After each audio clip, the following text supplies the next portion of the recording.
I'm thinking about the deadline. I'm thinking a lot about the deadline and teams that might be selling. I mean, there are big ideas. They are a buyer for the first time.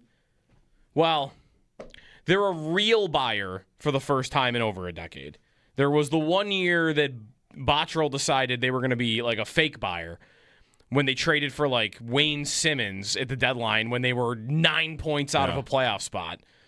I think that maybe is the meaningful games in March quote that gets referenced. They traded for guys because they wanted to have meaningful games in March, even though they were like 10 points out of a playoff spot.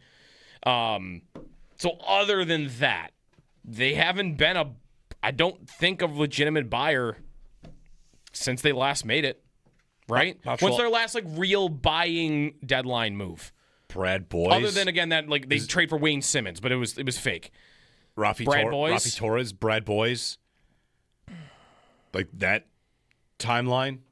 Those guys, right? The Dominic Moore era. Maybe he came after them. Rafi Torres to me feels like the biggest one. Well, he was the last one they made when they made the playoffs, so I'm assuming that is either the one or like one. Yeah, before. that's 2010. Right. They traded for a guy that had scored 19 goals in 60 games. He had scored more goals. I think Torres scored more goals than anybody that was moved at the deadline that year. And then he came to Buffalo and scored 0 goals. Never scored.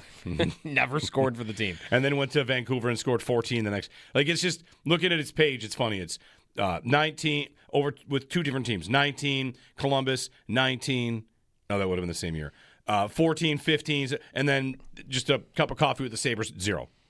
No goals. The only team he didn't score with. Anyway.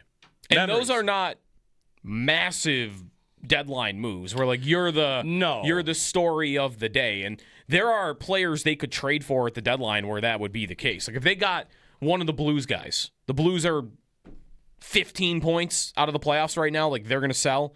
Maybe they're going to blow it up. And if you're the team that goes out and trades for Jordan Kyrou at the deadline, then guess who the deadline's about? So, did you see what the Sabres did? Yeah. They went out and traded for a 30-goal scorer, a perennial 30-goal scorer. That's 27 years old. And he's going to be this year and beyond. Like that level of move they haven't done in my lifetime.